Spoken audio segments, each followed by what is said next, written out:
à l'époque, François Léotard vient avec un Falcon aussi, nous féliciter à l'aéroport de Marseille. L'aéroport de Marseille nous ouvre le restaurant pour qu'on puisse dîner, et Léotard vient avec sa protection rapprochée de policiers. Et là, pour la première fois de ma vie, j'ai vu un ministre de la Défense se faire insulter par nous.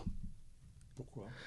Pour avoir subi ce que nous avions subi depuis 2 jours par nos hommes, nos décideurs, à décider pour nous, n'ayant que faire de notre vie et celle des otages, à nous mentir, si bien que quand M. Léotard est arrivé dans la pièce où nous étions réunis, à Faune, hein, tous, on pleurait, hein, parce qu'on venait de vivre un moment extrêmement fort. On se serrait dans les bras, hein, mais si on n'avait pas d'affinité avec certains d'entre nous, on s'aimait.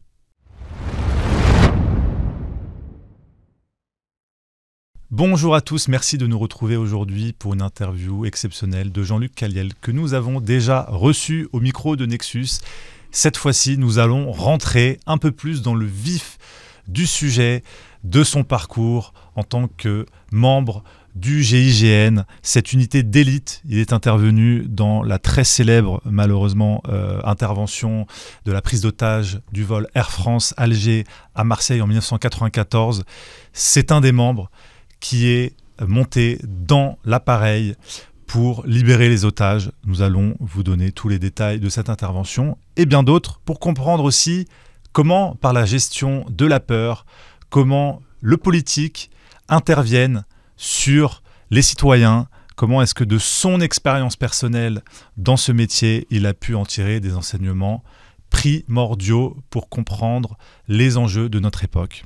Mais avant cela, je voulais vous inviter à soutenir Nexus, qui est l'un des derniers, voire peut-être le dernier média en kiosque, sans publicité et sans subvention, qui ne vit que grâce à ses lecteurs. Donc je vous invite à nous soutenir si vous voulez continuer de voir une information libre et indépendante en kiosque et aussi sur nexus.fr.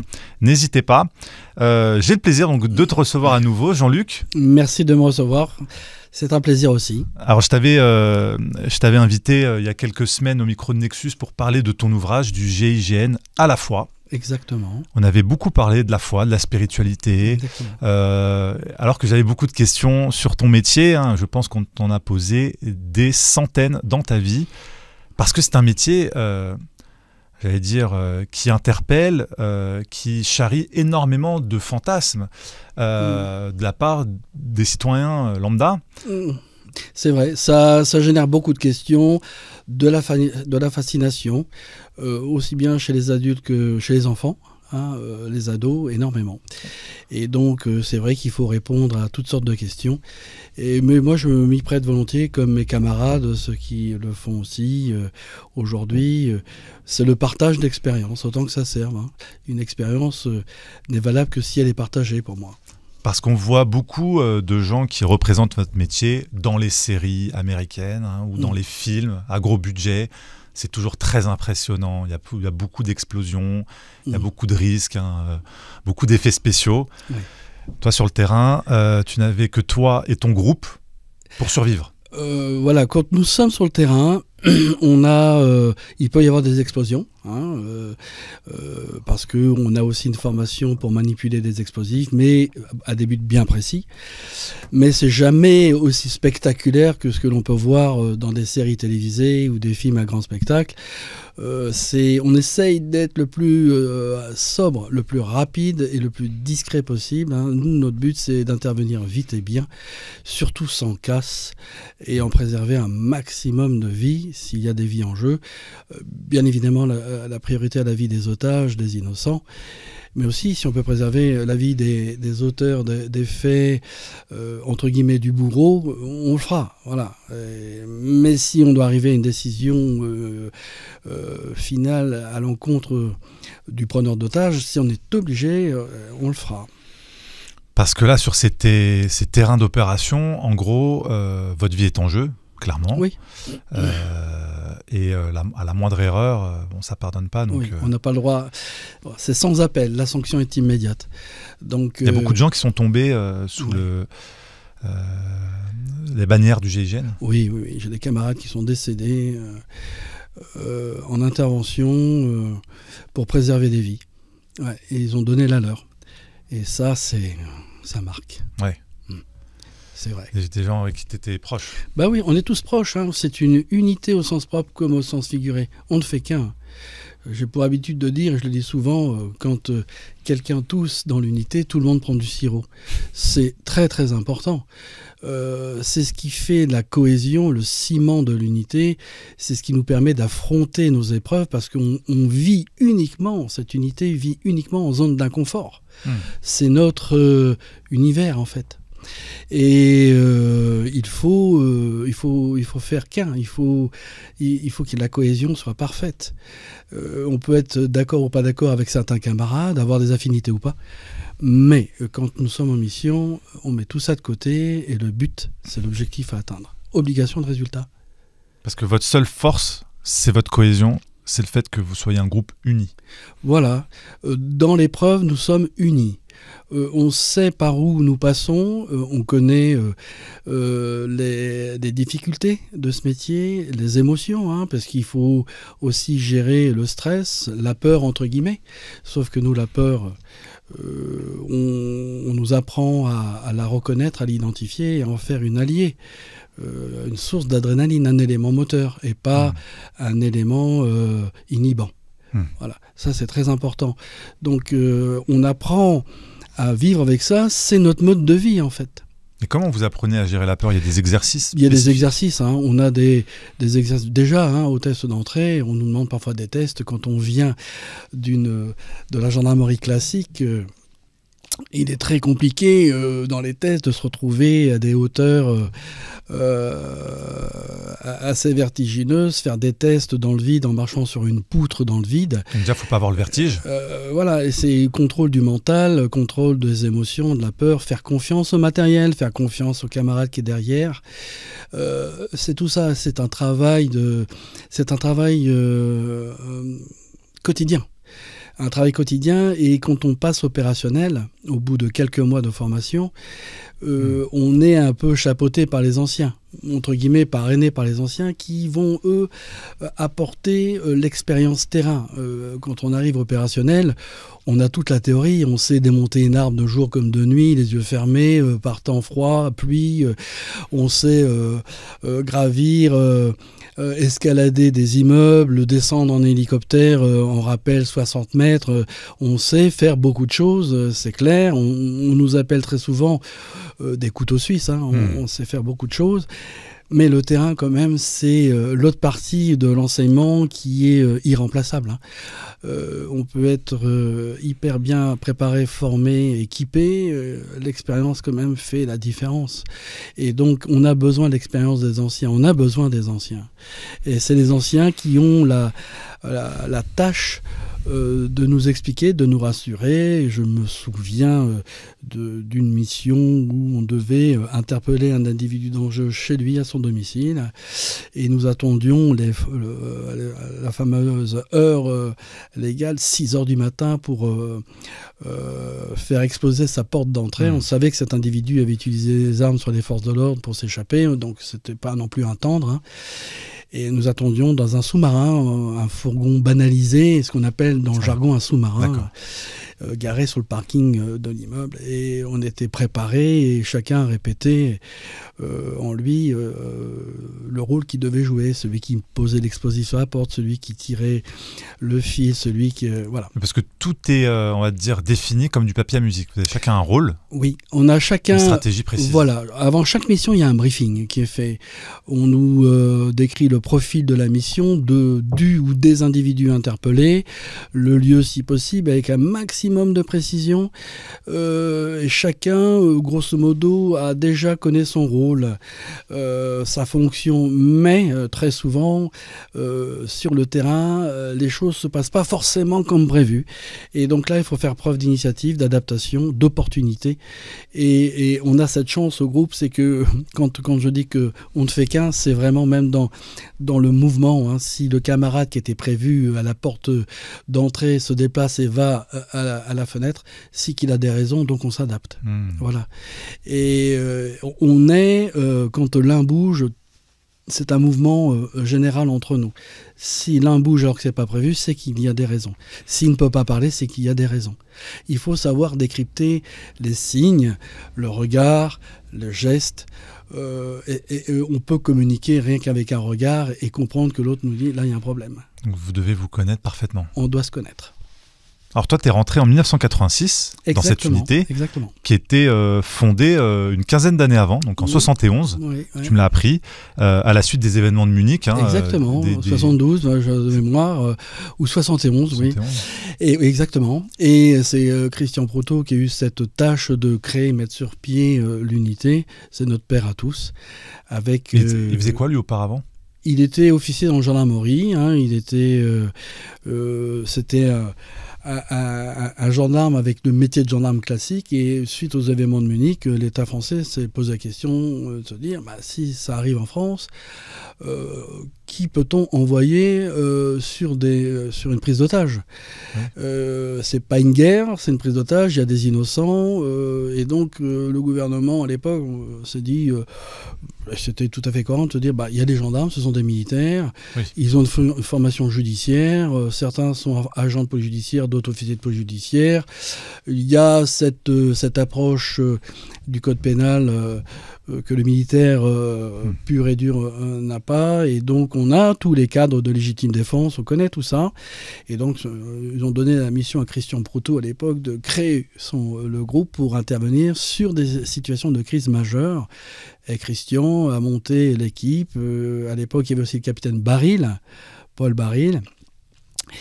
Et à tous les deux, ils ont essuyé, j'allais dire, les plâtres avec les moyens du bord. À l'époque, c'était des vieilles estafettes de gendarmerie. Enfin bon. Mais ça a eu le mérite de lancer l'unité et avoir une unité aujourd'hui qui est reconnue mondialement reconnue en fait. Ouais, parce que c'est vrai qu'à l'échelle internationale, ce groupe est devenu, on va dire, célèbre à la suite de cette intervention sur le vol Air France, la prise d'otage. Tu m'avais dit aussi la prise d'otage à la Mecque. Oui, il y a eu une prise d'otage à la Mecque. Déjà, le groupe s'est illustré dans cette prise d'otage à la Mecque où, à l'époque, les autorités locales à la Mecque avaient fait appel à la France. La France a dit, nous avons une équipe, et on a envoyé le GIGN sur place.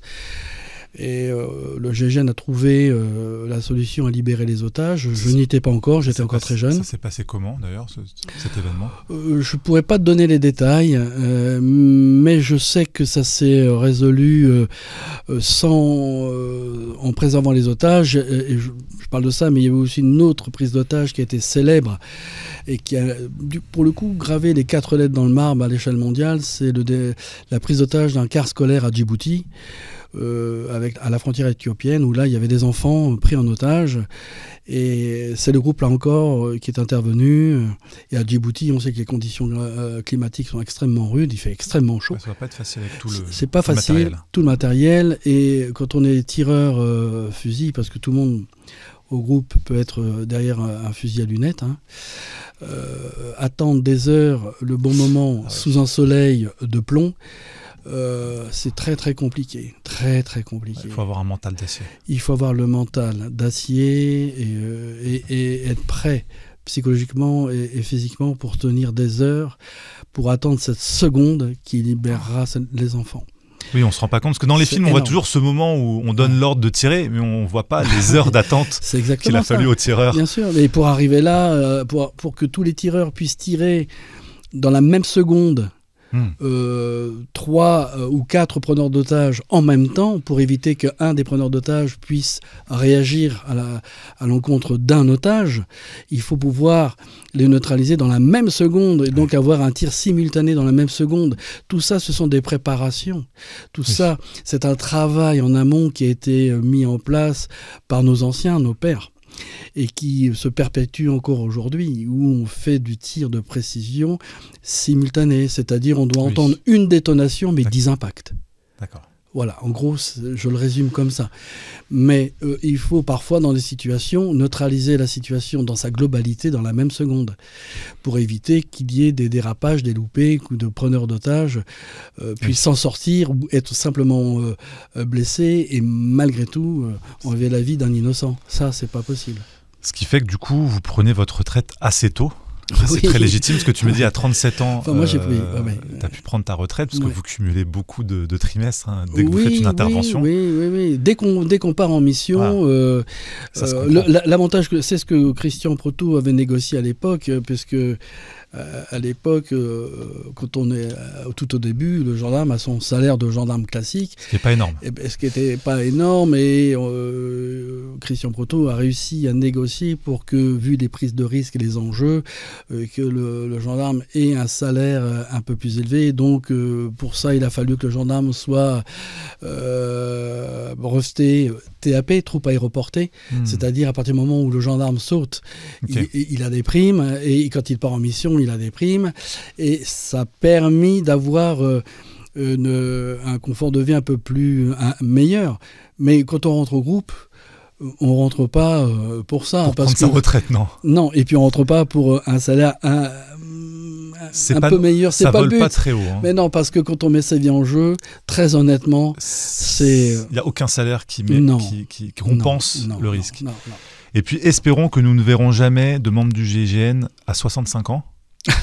Avec le stress, la responsabilité, parce qu'ils sont prêts, nous. Aujourd'hui, ils veulent qu'on bosse jusqu'à 70 ans.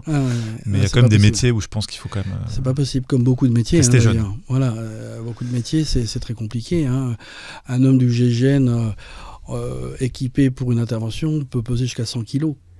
Gilet, casque, l'armement, les munitions, les radios, les protections individuelles, des gilets pare-balles, le casque pare-balles, tout ça, c'est du poids à traîner, et parfois pendant des heures. Donc, à 70 ans, ça devient compliqué. C'est sûr. Et ce que j'ai découvert aussi en parlant un peu avec toi, c'est que vous ne faites pas que les quelques interventions très médiatiques qu'on a pu découvrir à la télé dans les interventions du GIGN. Il y a plein d'interventions que vous faites. Bien sûr.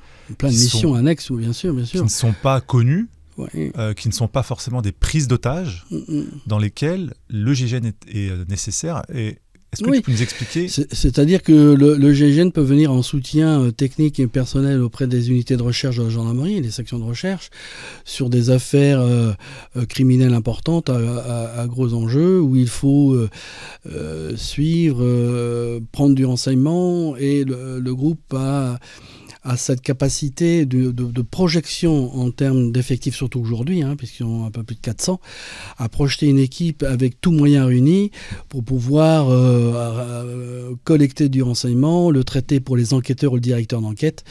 On a tous ces moyens techniques, électroniques, de surveillance qui permettent d'obtenir des renseignements. Donc on fait de l'aide aux enquêtes judiciaires, on peut faire de la protection rapprochée, on peut faire le forcené dans une maison qui malheureusement tire sur les voisins ou détruit sa famille, on peut faire des mutineries également extrêmement violentes avec des prises d'otages, on peut faire des missions à l'étranger dans les ambassades, la protection rapprochée d'ambassadeurs ou d'ambassades, on peut faire le transfèrement d'individus dangereux et j'en passe. On peut faire beaucoup de choses, depuis des missions annexes dont je ne peux pas parler, mais on fait des missions secrètes. Des missions discrètes. Pour lesquelles vous ne pouvez pas parler. On ne peut pas parler. Non, on ne peut pas parler. Et puis, pour le coup, ça ne. C'est parce que c'est politique. Il y a un enjeu géopolitique. Est-ce qu'il y a des missions ? Il y a des enjeux parfois. Vous avez des secrets d'État de laquelle vous devez intervenir et vous devez garder le silence parce que ça impliquerait des conséquences géopolitiques pour la France ou... Pas à ma connaissance, véritablement. Il y a des enjeux sur des interpellations des individus. J'ai travaillé beaucoup en Corse, où, à l'époque du FLNC, où parfois, voilà, il y a des choses où on était sur le point d'arrêter des individus qui avaient commis des faits délictueux, voire très très graves. Et on comprenait que c'était pas le moment. Et bon, ça c'est un peu rageant. Quand c'est pas le moment, c'est-à-dire c'est pas le moment, c'est-à-dire qu'il y a peut-être des tractations qui sont en cours pour pouvoir résoudre le problème un petit peu différemment. C'était à mon époque. Et c'est un petit peu rageant dans le sens où on passe des heures, jour et nuit, à travailler sur le terrain. Et puis, quand on est prêt à interpeller le ou les individus parce qu'on sait où ils sont et on sait que là, ils sont présents, on dit, non, on n'a pas le feu vert. Ou alors, le fait d'arriver par exemple en Corse, c'est quand on arrive en Corse, le hasard fait qu'on est déjà attendu. Et les locaux savent que le groupe allait venir en Corse avant même que nous sachions nous-mêmes. Donc à mon époque, il y avait quand même des interférences qui étaient qu'il fallait gérer. Et ça, c'est pas évident quand on est aligné dans ce que l'on fait. Ouais. C'est pas évident parce que évidemment on se pose des questions. En gros, c'est le politique qui interfère. Bon. Ça interfère souvent, le détournement d'avion. On en reparlera juste après, parce qu'effectivement, tu m'avais un peu expliqué les enjeux, les coulisses politiques de cette intervention qui sont assez ahurissantes. On prendra le temps juste après, parce que j'avais quand même quelques questions. Bien sûr. Parce que je pense que il y a peu d'anciens membres du GIGN qui parlent aujourd'hui. D'ailleurs, tu m'as dit, il y en a beaucoup qui sont partis. Oui, qui sont partis, bien sûr. La France. Bien sûr, qui ont quitté, qui vivent à l'étranger aujourd'hui. C'est à cause de quoi, de l'état actuel du pays Non, c'est tout un contexte qui fait que aujourd'hui, on a du mal on n'a plus de visibilité, ou très peu de visibilité. Et quand on n'a pas de cette visibilité, le climat n'est pas bon. Et parfois on se dit, pourquoi pas regarder ailleurs ce qui se fait, et on se dit, c'est pas mal aussi par ici. Et on vit bien par ici aussi. Donc c'est sortir un peu de sa zone de confort et d'ouvrir une fenêtre, se dire, ça je le savais pas et c'est plutôt intéressant. Donc j'ai des collègues qui ont décidé de changer de vie du tout au tout, et ils sont partis... que ce soit la Thaïlande, le Mexique, voilà. Changer d'horizon. Oui, l'Indonésie, changer complètement. Est-ce que c'est la nature de votre métier qui fait qu'ensuite, peut-être les années peuvent être plus difficiles? Je veux dire, par exemple, vous êtes confronté à votre propre mort pendant toutes vos années d'intervention, de travail. Vous prenez en compte cette donnée. Le risque aussi de perdre des collègues, des amis que tu as connus, malheureusement.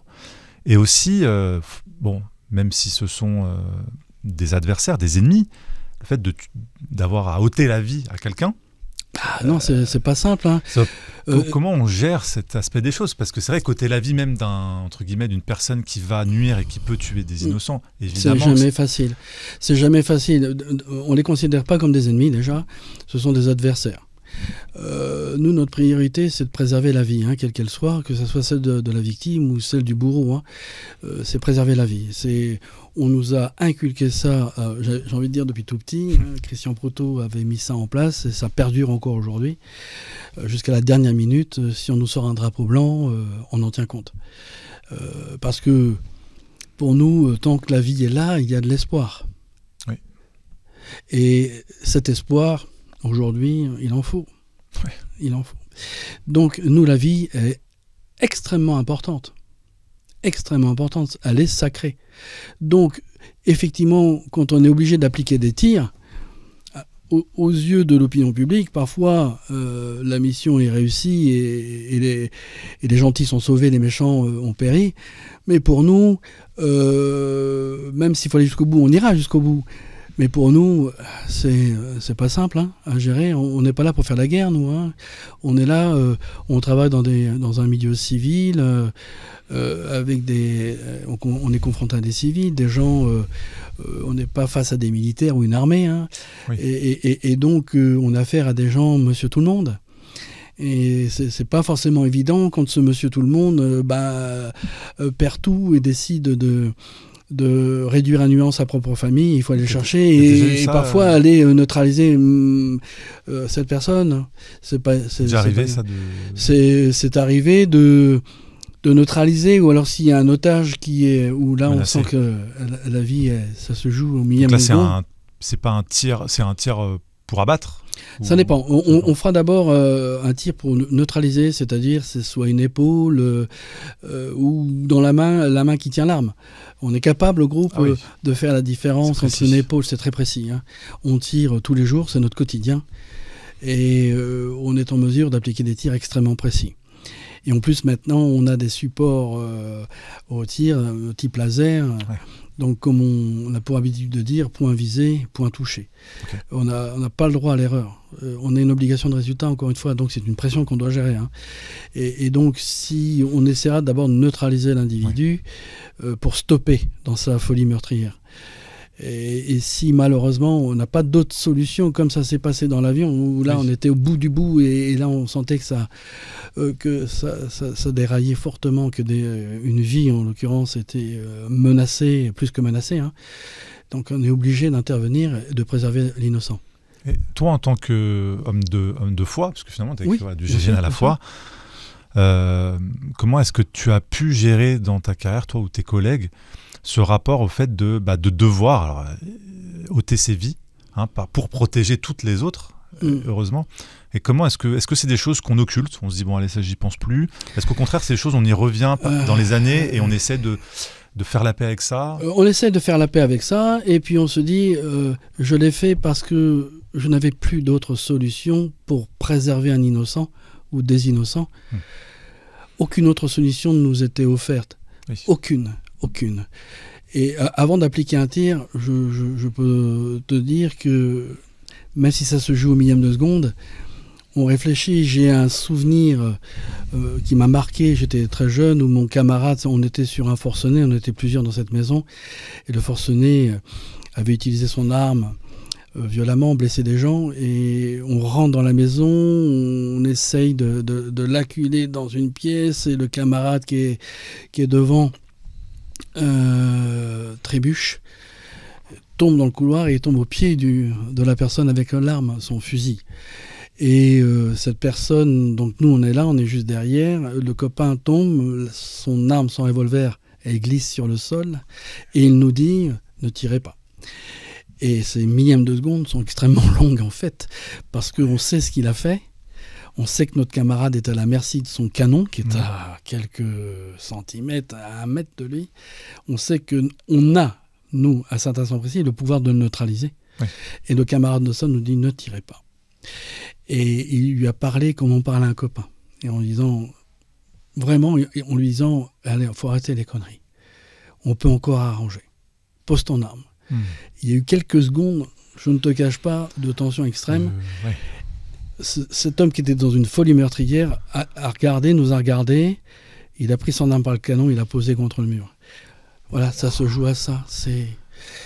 Ça ne s'explique pas, c'est, on va dire, la conscience, sa petite voix, c'est quelque chose qui nous surprend, qu'on ne connaît pas, mais qui nous unit en fait. Et c'est là que la foi intervient, parce que là, il y a quelque chose qu'il ne faut pas faire. Et on ne le fait pas. Et on a bien fait, l'histoire avait montré qu'on avait bien fait, et j'ai d'autres camarades, pareil sur des prises d'otages, une prise d'otage, où la famille tenait en otage un huissier de justice qui venait saisir tout. Ah oui. Et le monsieur avait vécu dans son enfance la même chose avec ses parents. Il avait vu ses parents souffrir et même sauter la vie. Il ne voulait pas que ça se reproduise, il avait pris en otage l'huissier. Et nous avions réussi à rentrer chez lui, préserver l'otage en sautant sur l'otage, le couchant et en se couvrant de notre corps sur l'otage pour le protéger. Et on savait que l'individu le tenait en joue. Et quand les deux camarades devant rentrent dans la pièce pour neutraliser et tombent face à face au canon, et le camarade a reçu la décharge en pleine face, mais ça a permis de sauver l'huissier de justice. Le camarade, bien évidemment, a été KO, debout, le casque l'a sauvé. Ah, donc il y avait quand même... Le casque l'a sauvé, mais il avait quand même une belle plaie au front. Et malgré tout, un autre camarade a appliqué un tir sur la main qui tenait le fusil.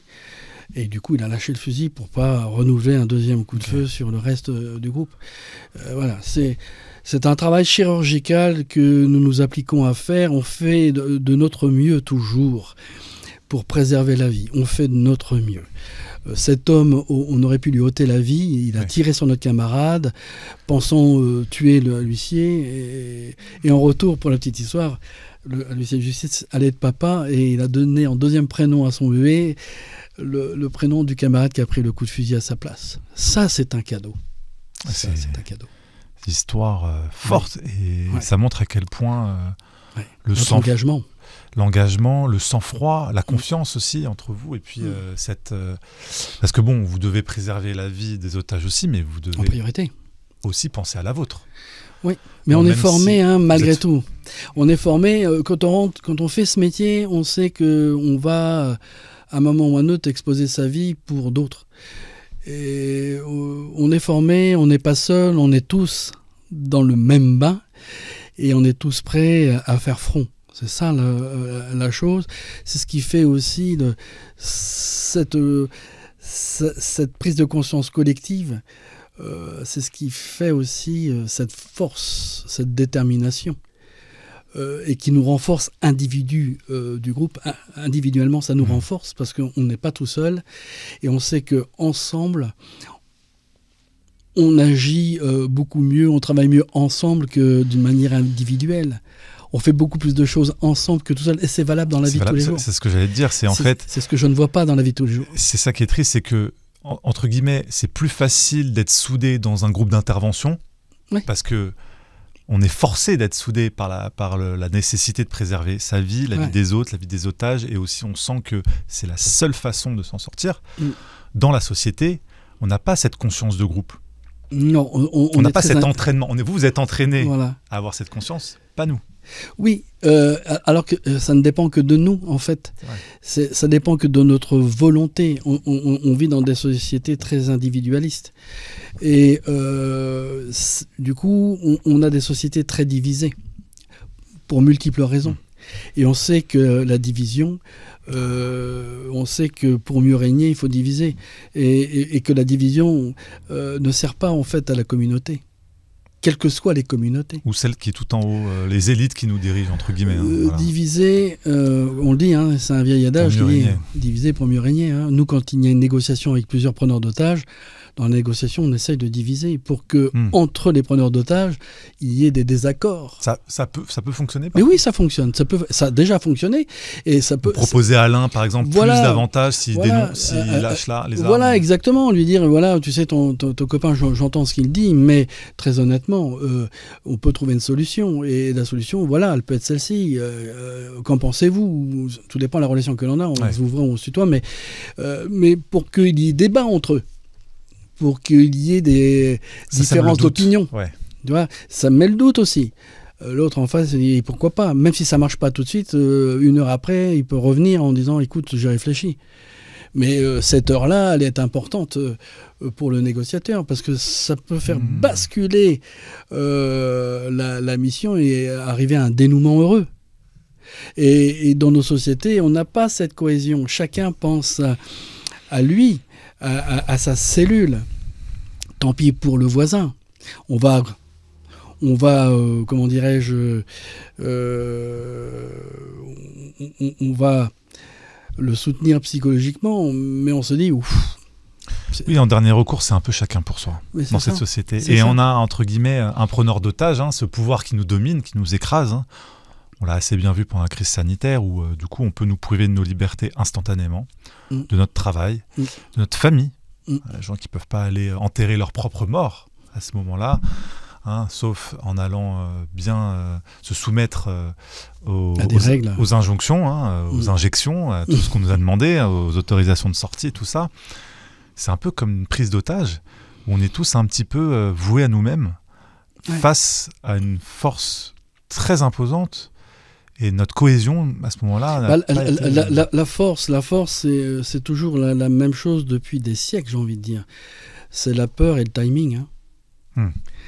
Quand on insuffle la peur et qu'on ajoute un facteur temps, l'individu perd son discernement. On n'a plus le temps. Plus le temps de réfléchir, il y a urgence. Il faut faire, il faut agir et agir vite. Et c'est comme un effet de masse, un effet de foule. Le monde attire le monde. Et ça entraîne les uns avec les autres. Oui. Le temps, avec la peur, comme je le dis souvent, le cocktail implacable pour diriger des individus ou manipuler des individus ou un individu seul, c'est une louche de peur, une cuillère de timing, c'est-à-dire l'urgence, l'ultimatum, le chrono dans le cerveau. On greffe le chrono. Et là, on se dit, waouh, c'est grave, c'est urgent, c'est grave, c'est urgent, dépêchons-nous. Et la peur appelle la peur. Comme au groupe, on sait pertinemment que le tir appelle le tir. C'est pour ça qu'on utilise les armes comme dernier recours. Parce qu'on sait que quand il y a un coup de feu part, ça peut déclencher plusieurs coups de feu de plusieurs individus. C'est l'effet de masse, tout de suite. Et la peur, c'est contagieux. Cette peur-là est contagieuse. Cette peur-là est contagieuse. Et quand on connaît cette peur-là et qu'on sait l'utiliser, c'est un outil... C'est ce que vous deviez faire. C'est un outil extrêmement efficace contre le ou les individus. Alors nous, je sais que parfois, le fait, dans des prises d'otages dans les mutineries, le fait d'arriver, tout moyen réuni, aéroporté, moyens techniques, les chiens, la présence, inspirait une certaine peur, parfois suffisait aux détenus de rentrer seuls dans leur cellule. Parce qu'ils savent qu'ils ont aucune chance. Parce qu'ils savent que là, on a changé, on est monté d'un degré. Voilà, c'est juste un effet dissuasif. Un effet dissuasif. Il suffit de montrer les muscles, bomber le torse. Parfois, ça peut suffire. Bon. Sinon, ce serait trop simple. Mais c'est un parfois, ça peut suffire. C'est un peu ce que l'État parfois fait avec ses citoyens. Il bombe le torse. Il montre bien que c'est lui qui a le pouvoir et la force légitime, entre guillemets, légale.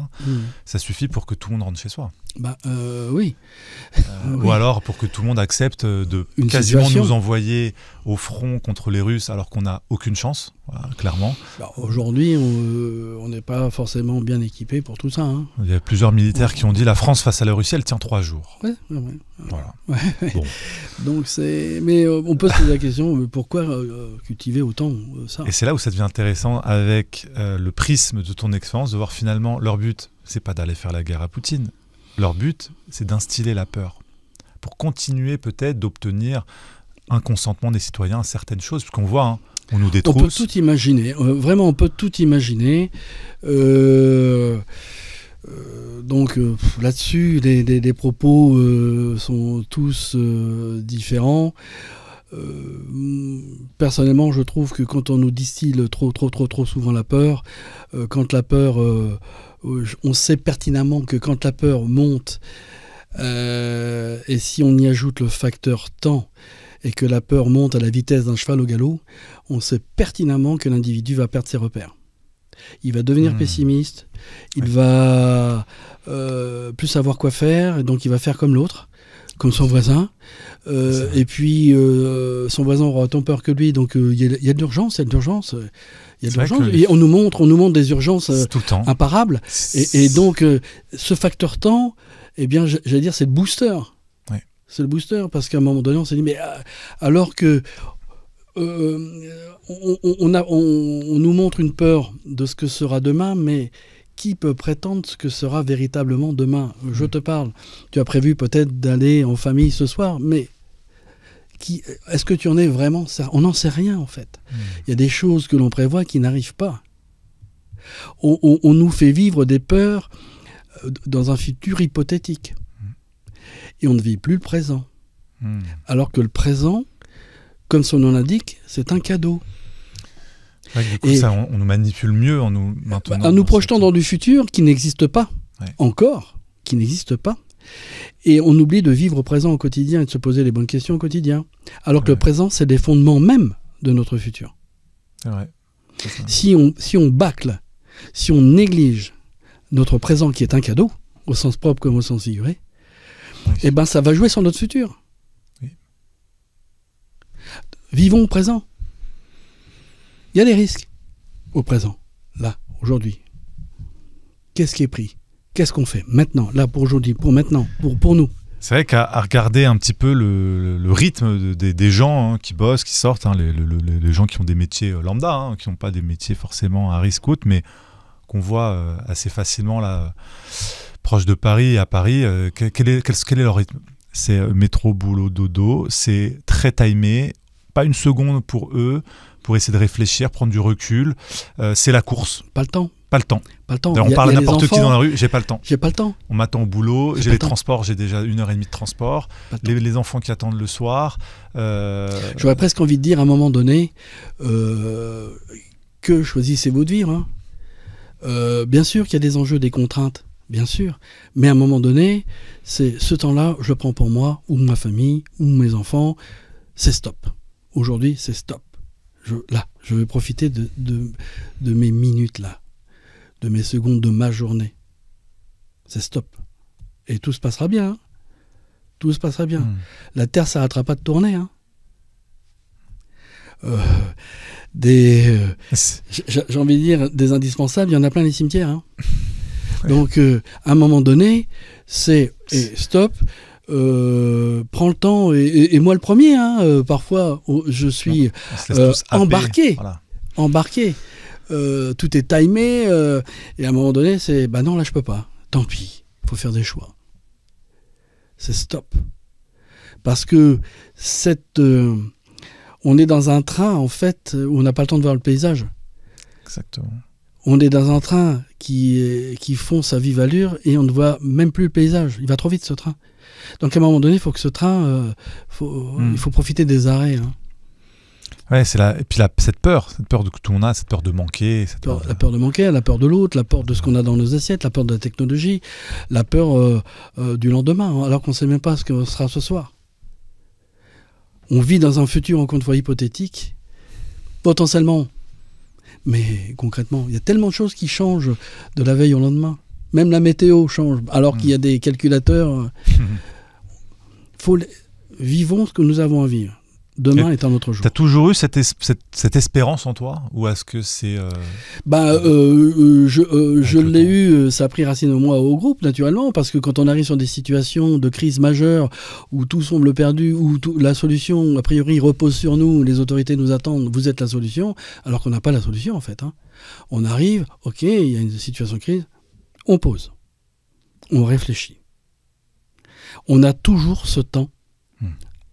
Quand il y a une prise d'otage, notamment, on a toujours ce temps de dire on pose. Pas d'urgence.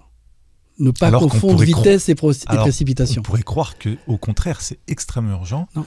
Tu arrives à te poser et te dire pas d'urgence. Pas d'urgence. Là, il n'y a pas un canon sur la tête d'un innocent. On arrive, on essaye de prendre contact et on essaye de voir si on peut au moins avoir une écoute. Ou au moins, nous, écouter les revendications de l'autre. Donner ce temps. Créer un contact, un lien, une ouverture, une communication. On va voir. Comme on dit souvent dans l'unité, ne pas confondre vitesse et précipitation. Jamais, dans tout d'ailleurs, dans tout. Même quand on dit attention, il y a urgence, le moment est grave. Oh. Oui, c'est... Remets les choses à plat, remettons les choses à plat, regardons, voilà ce qui se passe, qu'est-ce que l'on a, on fonctionne un petit peu comme, c'est vrai, comme des militaires. Bon, quelle est la situation? Quels moyens j'ai? Mais comme quoi, cette discipline interne, parce que il y a la discipline externe, gérer un groupe, répondre aux ordres, mais la discipline interne, elle est importante. Bien sûr. Elle permet de gérer son rapport à la peur, son rapport à la mort, à la vie. Tout est important. Tu sais que avant de partir en mission, il y a un briefing. On écoute tout le monde au briefing. Il y a le leader, le chef du groupe opérationnel qui est là, qui lui a une idée de la mission, qui a une idée de la stratégie, mais il la partage avec tout son groupe. Tout son groupe. Chacun a son mot à dire. Que tu sois ancien ou le dernier arrivé, tu as peut-être une bonne idée. Donne-la, on voit. Si c'est pas possible, c'est pas possible. Mais si c'est possible, on l'apprend. Ouais, donc... C'est ça. Il y a toujours une espèce de transversalité quand même dans la hiérarchie. On n'a pas le savoir. On peut pas tout savoir. On a l'expérience. Mais il y a du bon à prendre chez tout le monde. Et l'idée qui paraît saugrenue, c'est peut-être elle qui va nous faire basculer la mission d'une manière positive. On n'est pas fermé. Il y a cette ouverture. Même si on a un statut militaire, on a cette ouverture d'écoute. Et quand la mission est finie, on a le débriefing. On en tire des enseignements. C'est très intéressant. Et moi, je voulais qu'on puisse finir cet entretien sur cette opération assez connue, cette prise d'otage du vol Air France, pour un peu comprendre comment est-ce que déjà tu accueilles la nouvelle. Donc je rappelle un peu le contexte. C'est en 1994, donc on est le 24 décembre. Il y a cette prise d'otage du vol Air France par le GIA, un groupe terroriste. Groupe islamique armé algérien. C'était dans la décennie où il y avait énormément d'attentats. S'en est suivi quelques attentats aussi à Paris, entre autres. En 95, oui, tout à fait. Donc c'est une période assez tendue. Préélectorale, En plus, en 95, c'est les élections présidentielles. C'est vrai, qui verra la victoire de Chirac. Donc là, on est le 24 décembre, vous recevez la nouvelle.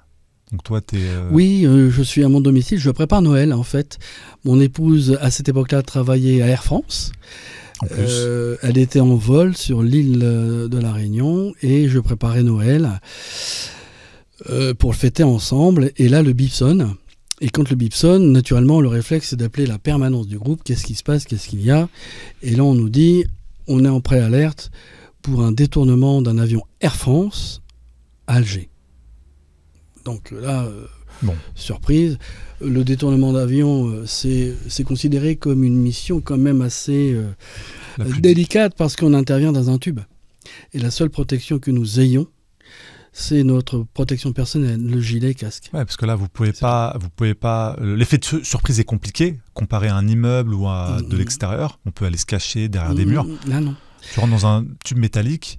C'est tout. Et donc, il faut tenter de créer l'effet de surprise, choisir le bon moment, mais la seule protection que nous ayons, c'est la protection personnelle, le casque par balle, le gilet par balle, qui à cette époque, le gilet arrêtait un impact, voire deux, mais la rafale d'une arme de guerre, non. La première ogive cassait la protection et la deuxième rentrait. Donc, dans aujourd'hui, c'est plus. Aujourd'hui, c'est fini. Okay. Aujourd'hui, tout se passera bien, en tout cas pour le mieux, pour les intervenants. Mais en plus de ça, on a des innocents, 172 passagers. Donc, eux n'ont aucune protection. Donc là, tu es chez toi, tu reçois cette alerte, tu t'appelles, tu as l'information. Tu me dis, tu m'avais dit juste avant l'entretien, tu n'as même pas le temps de prévenir ta compagne? Non, j'ai pas le temps parce que il faut rejoindre l'unité rapidement. On habite tous sur place, donc en moins de 10 minutes, on est tous à l'unité. Tous, j'ai juste le temps de prendre un sac avec des affaires de toilette parce que je sais pas combien de temps ça va durer. Tu peux même pas mettre un petit mot pour ta femme? Alors j'ai mis un petit mot pour ma femme. J'ai juste eu le temps de prendre son cadeau, de le mettre au pied du sapin et de lui mettre un petit mot en lui disant que j'espère qu'on fêtera Noël ensemble sur ce petit mot. Parce que là, tu pars, et je pars, je sais pas si je vais revenir. Et mon épouse ne sait pas que je pars. Elle ne sait pas, elle. Et donc, je prends mon sac, je laisse le paquet cadeau. Je me rappelle, c'était un blouson. Et je vais à l'unité. À l'unité, on a nos sacs d'alerte individuels prêts. Tout. Ah oui, on a juste à prendre nos armes, nos sacs. On sait que dans nos sacs, il y a tout ce qu'il faut, y compris de l'argent liquide, si on doit se déplacer, des cartes bleues. On a tout. Tout est fait, tout est prêt. En moins de 30 minutes, on déplace un groupe. À moins de 30 minutes, le groupe peut être à Villacoublay dans un avion. Donc, tu dois être. On a cette réactivité. Tu dois habiter pas loin. On est tous forcément les uns autour de l'unité. D'accord. Et l'unité est à côté de la base de Villacoublay, qui est une base militaire où là les avions nous attendent. Et en l'occurrence, là, c'était on avait pris l'avion à Roissy parce qu'on voulait prendre un sister ship, un avion frère de celui qui était détourné. Donc là, pour aller le récupérer, on l'a récupéré à Roissy. Donc là, tu arrives en 10 minutes. En 10 minutes là-bas, et on nous dit, bon, là, il faut partir. Là, il y a le prise d'otage qui a commencé, et on nous annonce déjà des premières exécutions dans l'avion. Il y a eu combien de... 4 de mémoire, sauf erreur. 4. 3 ou 4. Et là, on se dit, là, c'est sérieux. Donc, qu'est-ce qu'on vous demande à ce moment-là ? Là, on nous demande de charger les véhicules et de prendre la direction de Roissy parce que Air France nous met à disposition un sister ship, un avion frère. Nous maîtrisons vraiment toute la flotte française. Comme ça, au moins, vous pouvez vous entraîner dans l'avion. Continuer à travailler dans l'avion, même si on le connaît par cœur, parce qu'on s'entraîne quasiment d'une manière mensuelle dans tous les avions des compagnies françaises. On les connaît, les Airbus, on connaît leurs points forts, leurs points faibles. Et donc, on part avec nos documents, nos dossiers, et on arrive à Roissy. À Roissy, on charge, et on doit se rendre à Palma de Majorque, puisque l'avion est détourné sur l'aéroport Ouari Boumedienne à Alger. Et on nous demande d'aller à Palma dans l'objectif d'intervenir à Alger. Mais pour intervenir à Alger, il faut avoir l'autorisation d'Alger. On ne peut pas intervenir. Donc vous êtes censé attendre à Palma. À Palma, alors, officiellement, Palma ne nous reçoit pas. Officiellement, Palma, le groupe d'intervention n'a jamais posé les roues à Palma. Mais on est à Palma, on est posé. Et pendant ce temps d'attente qui dure des heures, des tractations se font entre le gouvernement français et algérien sur le fait de dire laissez l'avion partir et nous on va essayer de le traiter en France. Et c'était quoi les tractations qu'il y avait ? Il y avait déjà des revendications ? Oui, des revendications. Ils demandaient quoi Ils voulaient la libération de certains de leurs camarades du GIA détenus. Ils revendiquaient effectivement donc la libération et en France, ils voulaient avoir une conférence de presse avec la presse internationale. Donc ça, j'imagine, c'était niette pour le gouvernement français. C'est même pour nous, c'est juste pas possible. Ouais. C'est juste pas possible. Il y a des vies en jeu, il y a des exécutions qui ont déjà eu lieu sur place. Le groupe d'intervention algérien a pris position autour de l'avion, visible. Donc la tension à bord de l'avion est extrêmement élevée parce que les preneurs d'otages voient le fameux groupe qui se font appeler les ninjas autour de l'avion, et la tension, elle est palpable. Un film qui le retranscrit très très bien en termes de prise d'otage, c'est L'Assaut. L'Assaut retranscrit l'ambiance à bord de l'avion vraiment assez bien. Le reste, c'est du cinéma. Et donc, il y a une exécution. Un policier algérien qui était passager et qui a cru aider des collègues qui étaient montés contrôler les passeports des gens. En fait, ce n'étaient pas des collègues, c'était des terroristes.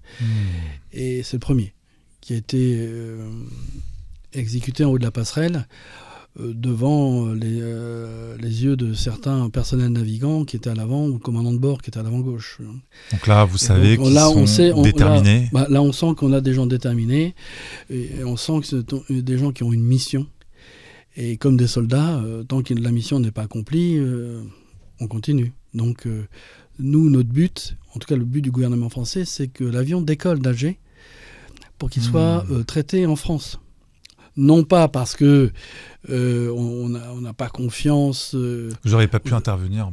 Non, on n'avait pas l'autorisation. Ouais. Puis on savait qu'à l'aéroport d'Alger, il y avait de la complicité. Et donc, si on doit avoir des adversaires devant et derrière, pour nous, ce n'est pas une bonne ambiance. Donc, pour nous, ce n'était pas possible d'intervenir à Alger. Alors, comment le gouvernement algérien gère cela c'est-à-dire, laisse partir l'avion ? Parce qu'il y a à l'époque, Charles Pasqua avait été ferme là-dessus et avait mis les choses...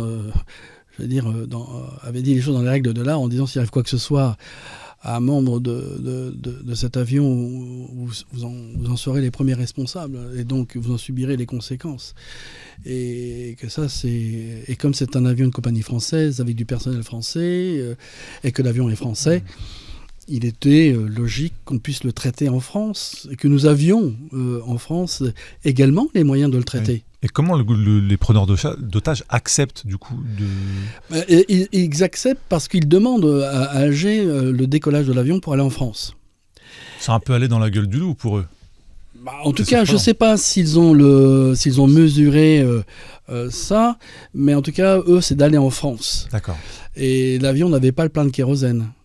Donc, de toute façon, la portée de l'avion, vu le carburant, il ne pouvait aller que dans un aéroport du sud de la France. Donc, Marseille. Nice, Marseille, Toulon, éventuellement Aix, mais pas au-delà, il n'avait pas ces kérosènes.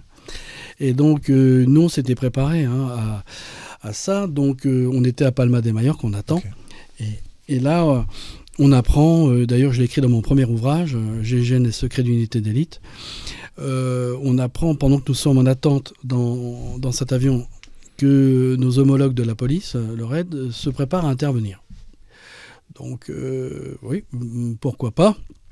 Et il faut savoir qu'un avion détourné au large sur les pistes, c'est compétent gendarmerie, c'est comme ça. La France est morcelée en zone de compétence.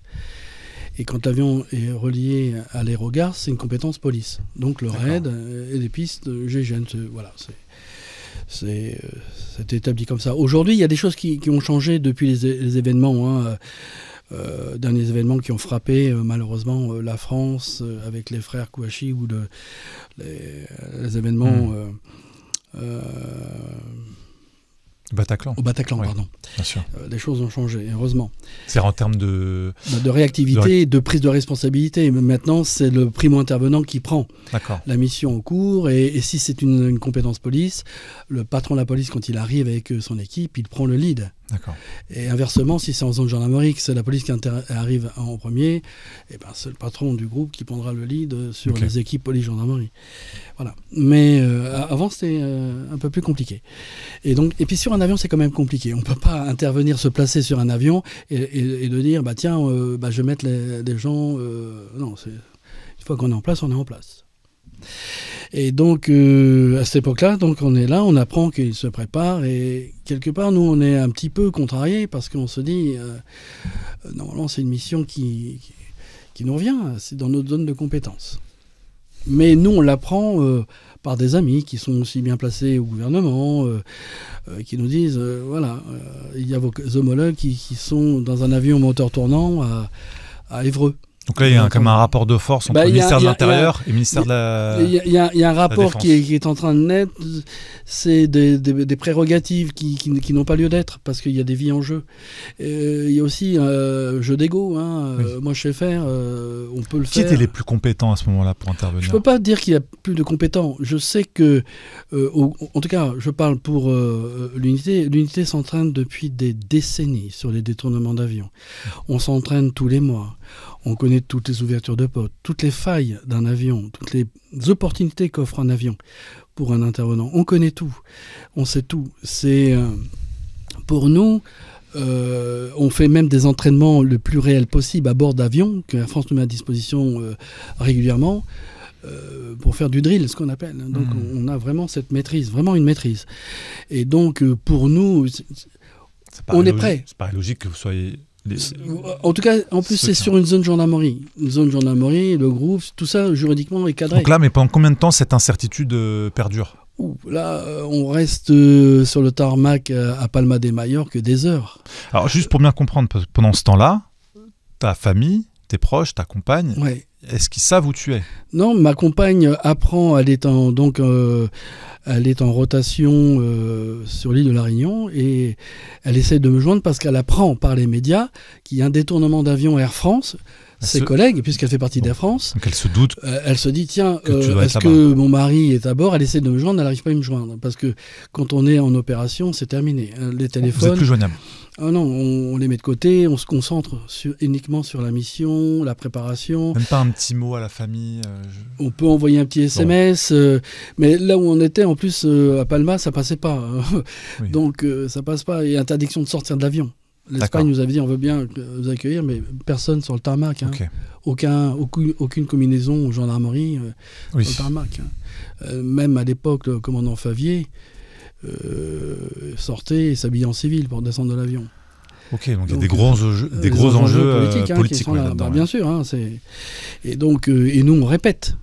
dans l'avion, on répète, en cas d'assaut d'urgence, bien évidemment, on va donner la priorité à la négociation, libérer un maximum d'otages, mais s'il y a un assaut à donner d'urgence, il faut être prêt. Donc on répète l'assaut dans l'avion. Donc vous êtes tous un peu en vase clos, en sous-marin dans votre espace. Exactement. Sans aucune communication avec l'extérieur. Voilà, double équipage Air France à notre disposition. Et vous attendez... Plus une équipe médicale du Val-de-Grâce qui était là. Vous dormez pas beaucoup, j'imagine. Très peu, hein, la tension est énorme.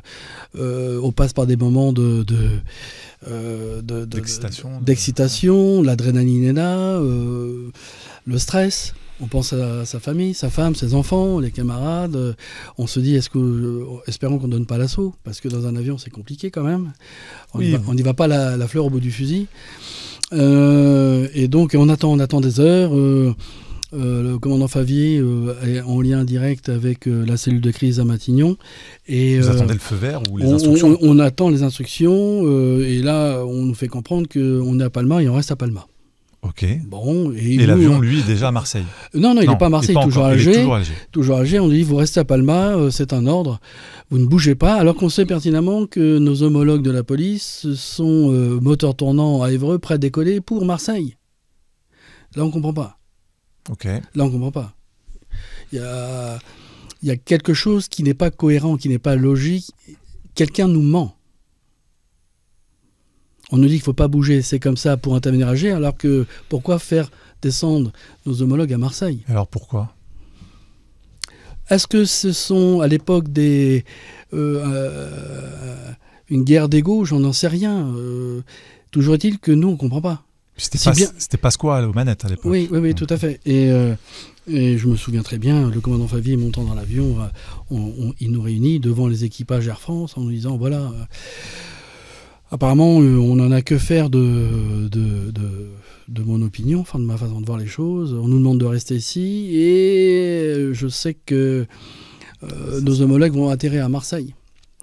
On nous dit que l'avion ne bougera pas d'Alger et une équipe de la police va descendre à Marseille.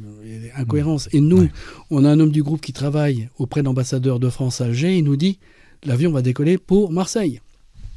Et vous êtes obligé d'attendre. Et on est obligé d'attendre. Et là, on nous dit, quelque part, on nous ment.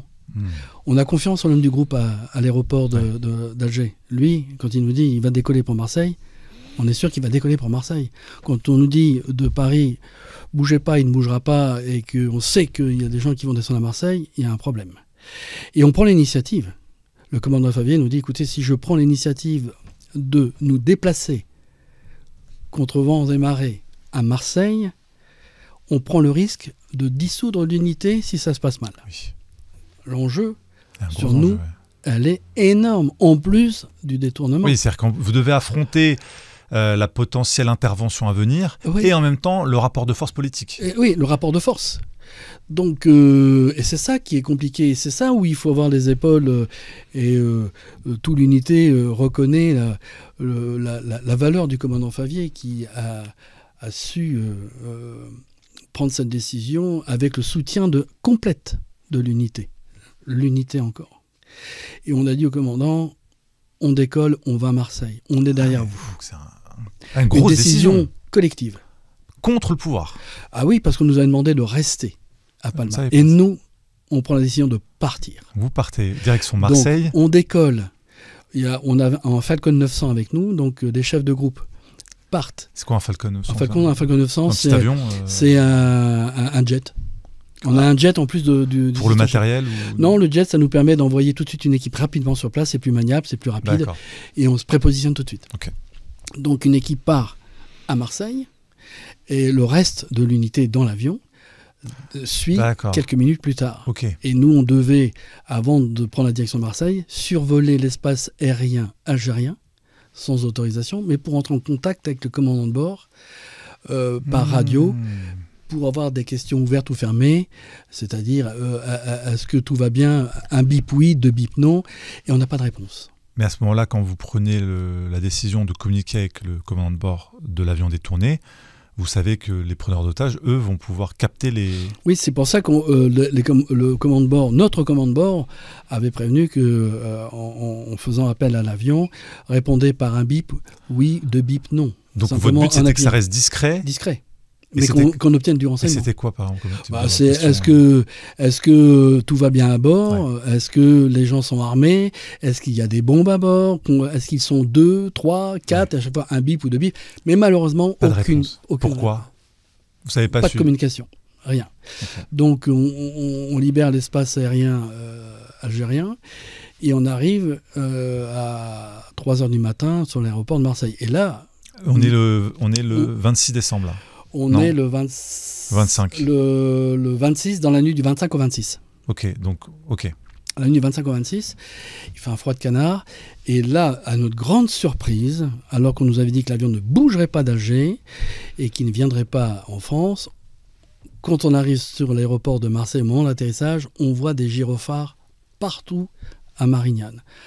Des hôpitaux de campagne montés, des pompiers partout. Donc on se dit... Nos politiques savent très bien que l'avion va venir ici. On ne va pas monter. Donc si vous étiez resté docilement là, vous seriez encore en Espagne. On serait en Espagne et on n'aurait pas intervenu à Marseille. Alors que tout se préparait à Marseille. D'accord. Ouais. Je l'ai écrit dans mon ouvrage. Ok. C'est clair. Donc là, une surprise, mais on commence à avoir une colère. Ouais. Parce qu'on se dit... On nous a caché des trucs. On nous cache des trucs. On travaille dans l'intérêt de tous et de la France, et on nous cache des trucs. Et là, on atterrit, on voit tout ça, on prend position directement en tour de contrôle, où la PJ de Marseille est là, et surprise. Qu'est-ce que vous faites là? On attendait le raid. Eh ben non, c'est le raid qui n'est pas encore là. Du coup, le raid, quand ils apprennent que nous avons pris position à Marseille, ils coupent les moteurs, ça sert à rien qu'ils décollent. C'est incompréhensible. Puisqu'on est déjà sur place, à la surprise générale. Et donc, non seulement on se positionne, on vide les soutes de notre avion, on place le matériel en hangar et on se prépare à recevoir l'avion détourné. Donc là... Qui arrive à 5h, 5h20 du matin, 5h15. 1 heure ou deux après votre arrivée. Oui, 2 heures, entre 2 heures, 2 heures, 3 heures. Et on place déjà nos tireurs fusils parce qu'il y a des zones dans un aéroport spécifiques pour les avions détournés. Donc, d'accord. Il y a pas mal de choses qui sont déjà dans tous les aéroports du monde. Et donc, on prend place, on s'équipe, on attend. Négociation à la tour de contrôle, les négociateurs se mettent en place et communication avec Matignon et la tour de contrôle en permanence via le commandant Favier. Donc, les preneurs d'otages continuent leurs revendications. Voilà, on sait qu'il y a eu déjà des victimes, malheureusement. On sait que l'avion décolle. Notre collègue à Alger nous dit l'avion décolle, il va à Marseille. On sait qu'il arrive et effectivement, on voit cet oiseau blanc en pleine nuit arrivé. À l'extérieur, c'est un calme olympien, un froid glacial. On est en plein mois de décembre, du vent. Et on sait qu'à l'intérieur de ce tube, c'est l'enfer, quoi. Ouais. Et l'avion se pose et va se positionner sur sa zone. Et là, on attend, évidemment. On regarde, on observe, on collecte du renseignement. C'est une obligation. Et on voit que les preneurs d'otages sont là, ils sont sur le qui-vive. Ils arrivent dans un endroit qu'ils ne connaissent pas. Ils ne savent pas comment la configuration de l'aéroport, qui est là, est-ce qu'il y a déjà des policiers, des gendarmes, qu'est-ce qu'il y a? Et donc ils ouvrent régulièrement les portes, ils regardent, ils ouvrent les volets guillotine, ce qu'on appelle, pour regarder. On voit tout ça, nos tireurs fusils nous renseignent. Ils sont sur le qui-vive et on voit que quand il y a la négociation commence à prendre, on sait qui prend le micro pour parler. On sait que derrière le commandant de bord, il y a 2 personnes qui lui donnent des directives parce que le négociateur entend les voix derrière. D'accord. Et on sait donc les voix derrière, on les voit. On voit que les preneurs d'otages. Donc tout ça, c'est une ambiance lourde. Et à quel moment vous comprenez que la négociation ne va pas aboutir? En fin d'après-midi, dans la même journée. Mais là où... Parce que initialement, vous avez été presque imposé d'intervenir avant. Exactement, c'est là où je veux en venir. Ouais.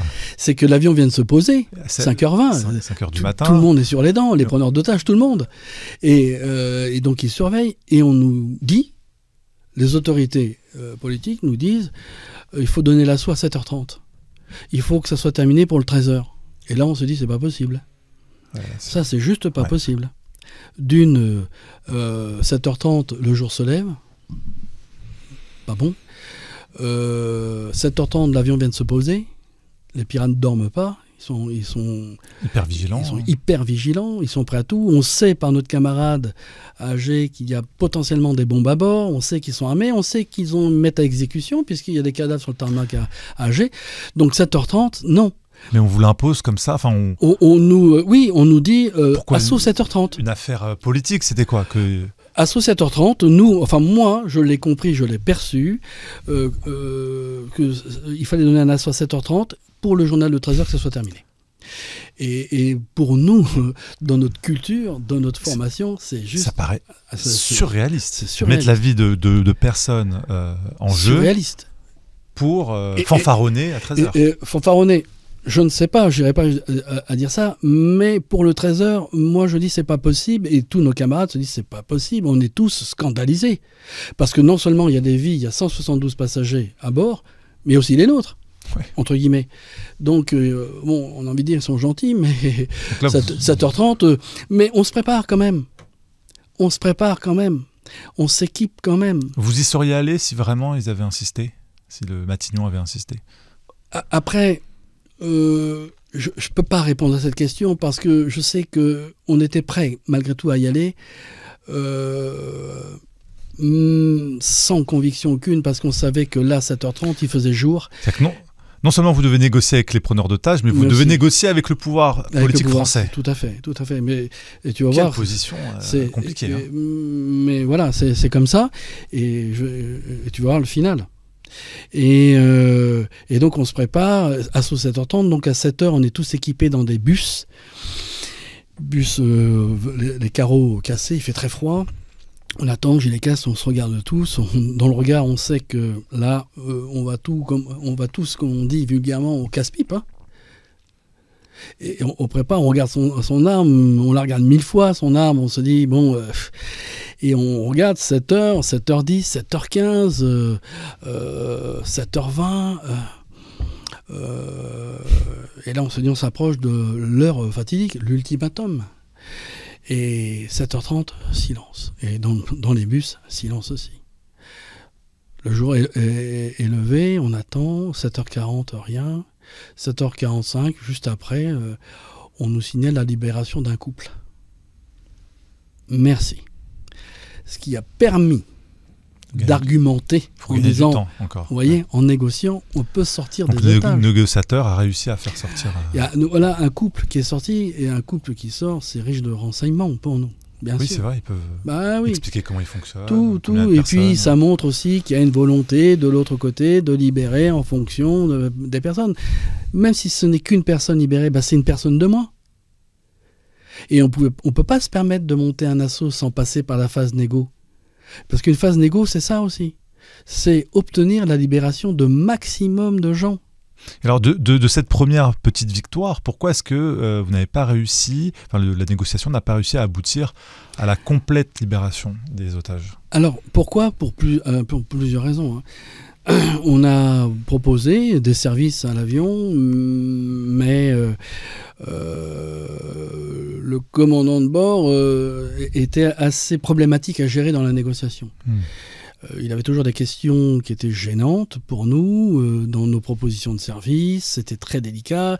Il réclamait 30 tonnes de kérosène, alors qu'on sait que 8 tonnes ou 9 tonnes suffisent pour monter à Paris. Pourquoi 30 tonnes? Donc nous, ça nous posait problème. Et le commandant nous disait, ils veulent 30 tonnes, donnez-leur 30 tonnes.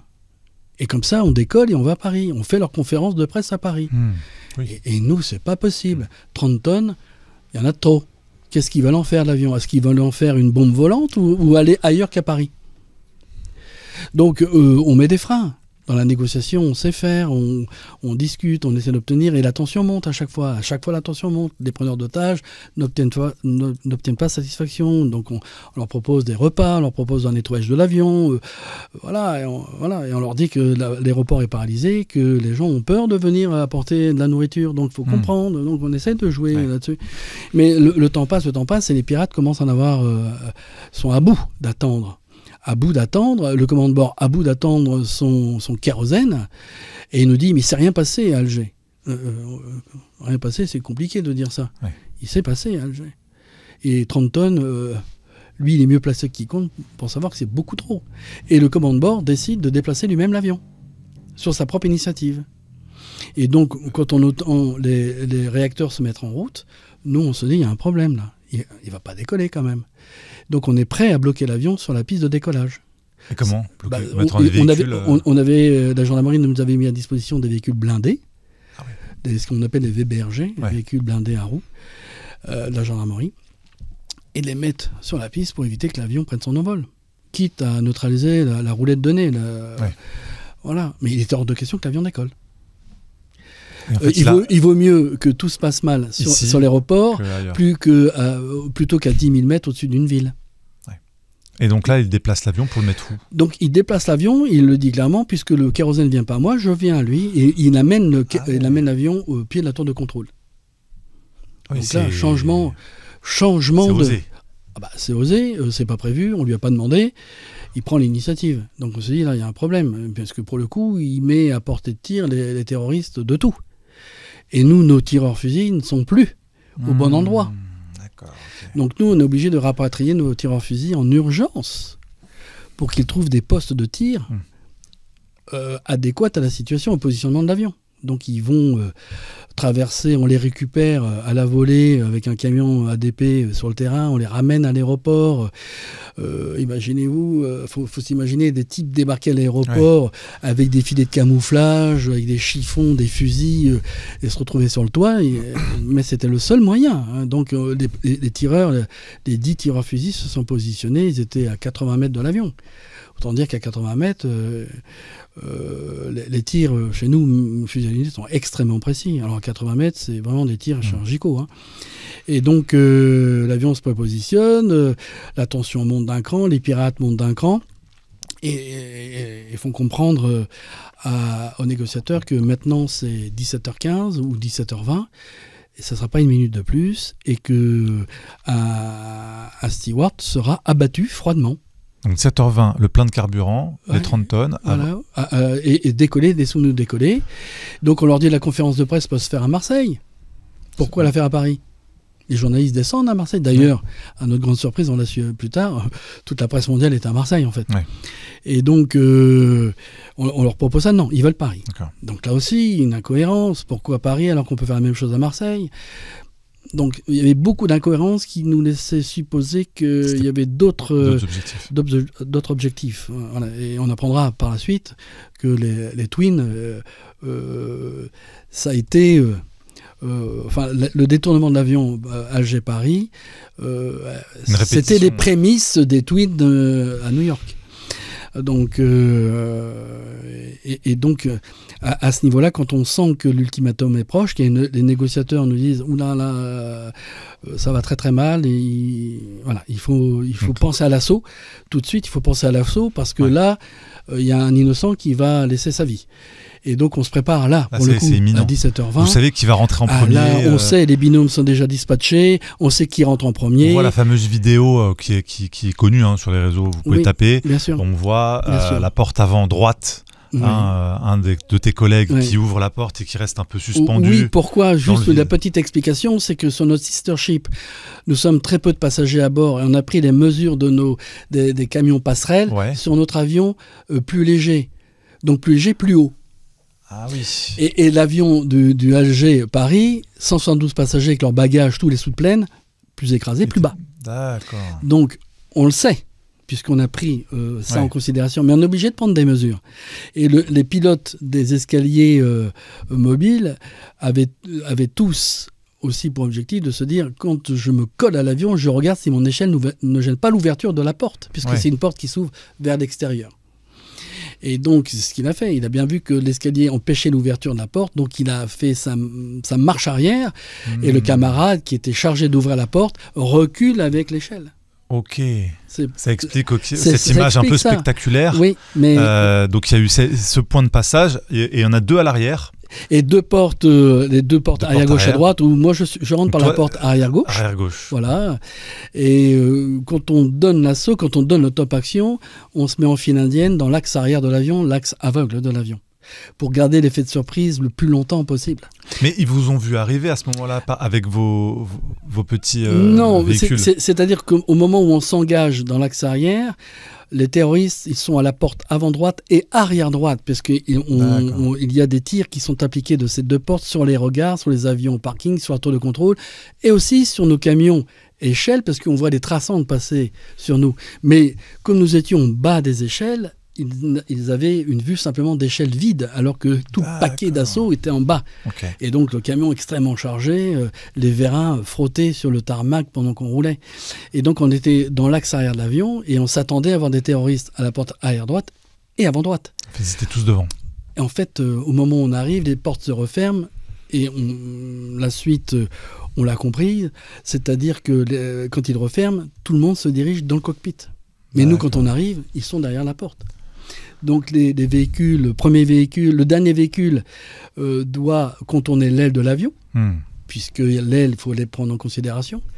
Et c'est le dernier véhicule. Pourquoi ? Parce qu'à partir du moment où il contourne l'aile, il est visible des hublots. Alors que nous, premier et deuxième véhicule, on est dans l'axe arrière invisible. Et donc on se prépositionne sur les portes arrière. Et on ouvre, et là, surprise, noir, pas de terroriste. Et pendant ce temps-là, nos camarades de la porte avant droite interviennent.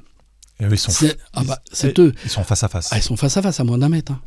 Je salue encore Thierry, d'autres de mes camarades, Alain et d'autres, Christophe. Il y a eu 9 blessés sur 10 à la porte avant droite de l'équipe. C'est énorme. Ah, 9 sur 10, c'est énorme. Ah, ouais, on voit les copains qui tombent, on voit des étincelles. Et heureusement, aucun mort. Heureusement, aucun mort, mais physiquement bien touché. Et ça doit atteindre le moral. C'est pas évident. Ouais. C'est pas évident. Et donc, et nous, on monte par la porte arrière gauche et droite, direction cockpit, là où ça tire. Donc, on monte dans un tube. Et dans l'avion, on voit bien que les dossiers de fauteuils bougent, mais il y a des passagers. Et puis il y a tous les passagers. Passagers qu'il faut évacuer, donc on y va physiquement. Parce qu'on sait que la plupart, ce sont des Algériens, des Kabyles, qui comprennent plus ou moins le français. Donc physiquement, tout en montant, on avait des copains qui étaient là. Vous êtes passé derrière vous ? On les rabattait sur les fauteuils à l'avant et on courait devant au feu nourri parce qu'on entendait déjà des gémissements devant. Et c'était des camarades déjà touchés devant, en train de gémir. Et quand on arrive devant, on avait des copains dans les équipes d'assaut qui étaient chargés de faire sortir les passagers avec des toboggans. En urgence, il faut pour évacuer un avion, il faut 90 secondes maximum. Ouais. Je crois qu'on l'a fait en moins de 90 secondes. Ça a été vraiment physiquement extrêmement rapide. Et quand on arrive devant, où on voit l'équipe avant droite, quasiment décimée, il y a beaucoup de gémissements des camarades, on les voit gémir, et ça, là c'est terrible, parce qu'il y a aussi des passagers devant. Donc pendant qu'on applique des tirs pour protéger nos camarades et neutraliser celui qui est toujours en train de nous tirer dessus, il faut éviter de toucher des otages. Les passagers passent entre nos jambes. Ah oui. Ça rampe entre nos jambes. Ça rampe sous les fauteuils, entre nos jambes, pour récupérer une porte à l'arrière, sortir par le toboggan. Et le feu est nourri là. Et on sait qu'il y a des bombes à bord, mais on ne sait pas où. Mais on sait que nos copains sont en train de gémir. Ça, c'est insupportable. Le stress, vous devez gérer votre propre vie, celle des otages, celle de vos amis, camarades qui sont... Ne pas toucher des otages pas toucher aussi raté, les pilotes. Les pilotes qui sont devant. En fait, dans 3 mètres carrés, ils sont 7. Ah oui. Il y a 4 preneurs d'otages. Il y a le pilote, copilote, il y avait un navigant qui était là. Et d'ailleurs, le copilote saute. On le voit. Sauter par le cockpit pour la bonne et simple raison, c'est qu'il nous l'a expliqué après, quand on s'est revus, c'est que quand il a entendu du bruit, il était en cockpit, il entend du bruit au niveau de la porte avant droite. Il se penche, il ouvre la verrière, il se penche, il voit des casques bleus, des combinaisons, et il se dit, bon, il donne l'assaut. Et là, à ce moment-là, quand il se penche et qu'il voit ça, un des terroristes, lui braque l'arme sur lui, pensant qu'il va s'échapper. Et quand il voit l'arme du terroriste et qu'il voit des casques, son réflexe c'était de dire je saute. Il a bien fait. Il s'est cassé, je crois, le col du fémur, le poignet, je ne sais plus quoi, mais il est vivant. Il est vivant. Alors que dans tous les cockpits du monde, il y a des poignées freins où quand il y a un problème, les pilotes peuvent prendre la poignée, sortir par le cockpit et les poignées les arrêtent à 1 mètre du sol. Là, pas le temps. Pas le temps. Pour lui, c'est une question de vie ou de mort, donc il saute. Et donc, nous, à l'intérieur, notre camarade Thierry a battu deux terroristes. Mais il y a quand même... Il y en a 2 autres qu'il faut réduire. Sinon, on espère encore qu'ils se rendent. Au moins, la pression était telle. à l'intérieur, parce que nos camarades blessés recevaient encore des grenades défensives par des terroristes qui étaient encore dedans. Encore, pour ne pas le citer, le pauvre Thierry a reçu de la limaille sur tout le corps. Hein. Tout le corps. Ouais. Et donc, et ça, dans le film L'Assaut, ça le montre bien. Hein. Mais il faut aller jusqu'au bout. On se dit, mais est-ce qu'ils vont se rendre? Les passagers nous passent entre les jambes, on applique des tirs. On voit ce canon sortir du cockpit crachant du feu dans notre direction, de la cabine des sièges. Et on voit ce feu directionnel, j'ai envie de dire. Donc voilà. Et quand, du coup, quand ça se termine, j'imagine, c'est-à-dire que... Un choc. Le silence fait place au bruit. Le bruit fait place au silence. Ah, le bruit des gémissements. Non, les camarades gémissent toujours, mais les détonations, les explosions, tout ça, ça se calme. On a de l'acouphène. Hein. Ah oui. Ouais. Y a cette odeur de poudre, l'odeur de sang. Le sang a une odeur métallique. Il y a cette odeur de sang, des camarades qui gémissent, ce brouillard de poudre, des impacts. L'avion, d'ailleurs, je crois que l'avion est parti à la casse, hein, irrécupérable. Et les tireurs fusils nous disent stoppez, les terroristes sont neutralisés. Et à l'intérieur du cockpit, on nous dit arrêtez, ils sont morts. Donc on arrête. On a cette discipline du feu. Ça va arrêter net. On arrête. Et ça, on demande aux gens du cockpit de sortir. Est sorti le navigant, puisque le copilote a sauté. Ouais. Il est sorti, lui, on lui a demandé de mettre les mains sur la tête parce que les terroristes étaient habillés en steward, chemise blanche. Et donc, on ne pouvait pas savoir si c'est qui est qui à ce moment-là. Dans le doute, on lui a dit de sortir les mains sur la tête. Il est sorti les mains sur la tête, bien choqué. Ouais. Et le commandant de bord, quand il est sorti, c'était un zombie. Hein. Un zombie. Vraiment. Un teint gris. C'est comme s'il n'y avait plus d'âme en lui. On lui a dit de mettre les mains sur la tête, non. Il restait bras ballants. On lui a dit d'approcher, il s'est approché. On lui aurait dit de sauter de l'avion, il aurait sauté de l'avion. En état de choc. Mais c'est compréhensible. Hein. C'est compréhensible. Il a vécu l'enfer, lui. En plus, il était là où le feu était plus nourri. Hein. Ouais. Parce qu'il y avait des tireurs fusils d'extérieur vers le cockpit et de l'intérieur vers le cockpit. Pris en étau. Ouais, psychologiquement, c'est très très dur. Très très dur. Et donc, ça se termine, on récupère tout le monde. Et là, à l'époque, François Léotard vient avec un Falcon aussi, nous féliciter à l'aéroport de Marseille. L'aéroport de Marseille nous ouvre le restaurant pour qu'on puisse dîner. Et Léotard vient avec sa protection rapprochée de policiers. Et là, pour la première fois de ma vie, j'ai vu un ministre de la Défense se faire insulter par nous. Pourquoi ? Pour avoir subi ce que nous avions subi depuis 2 jours par nos hommes, nos décideurs. À décider pour nous, n'ayant que faire de notre vie et celle des otages, à nous mentir, si bien que quand M. Léotard est arrivé dans la pièce où nous étions réunis, à Faune, hein, tous, on pleurait, hein. Parce qu'on venait de vivre un moment c'est ça, comment extrêmement fort. On se serrait dans les bras. Hein. Même si on n'avait pas d'affinité avec certains d'entre nous, on s'aimait. Donc là, en fait, toute cette pression qui retombe, complètement. Vous craquez, quoi. Complètement. On est là. Et François Léotard qui vient, qui se fait le porte-parole de la France pour nous féliciter, est là, surpris de l'accueil. Parce que nous, on l'accueille avec tous les mots, les noms d'oiseaux. Mais vraiment. Vraiment. Même sa sécurité rapprochée nous disait modérez, c'est quand même votre ministre. On n'en avait que faire de notre ministre. Que faire de tout ça, après ça, oui. Parce qu'on avait subi des pressions qui mettaient à mal nos vies, celles des autres. Des enjeux qui n'avaient pas lieu d'être. Et là, on s'est lâché. En plus, on avait une pression telle en nous que c'est la première fois de ma vie qu'un ministre se fait autant insulté par des hommes de rang. Ouais. Et le ministre a simplement dit à sa protection rapprochée, laissez, c'est normal, ils ont besoin d'évacuer. Mais oui, on avait besoin d'évacuer. Mais plus que ça. Titre, ouais. Plus que ça. On voulait exprimer notre colère. Comment ça se passe pour les heures qui suivent Alors les heures qui suivent, on est à table, il y a le ministre qui est là, on l'écoute même plus.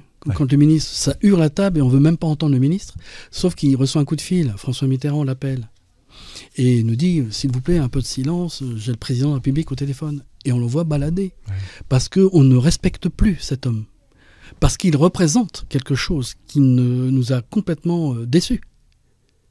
Et donc le ministre, comme il n'a pas autorité, il n'a plus d'autorité, passe le téléphone au commandant Favier. Le commandant Favier prend le téléphone, et là, le commandant dit « c'est le président ». Et là, on se tait. Oui. Parce que c'est le commandant qui nous le demande. C'est un des vôtres. Un des nôtres. Et avec lui, on a confiance. Et là, on se tait. C'est tout. Mais ça a été extrêmement difficile à vivre en tension, mais sur tous les plans. Sur tous les plans. Et de cette mission, beaucoup ont voulu partir du groupe. Parce qu'on s'est dit, finalement, on est un outil de travail.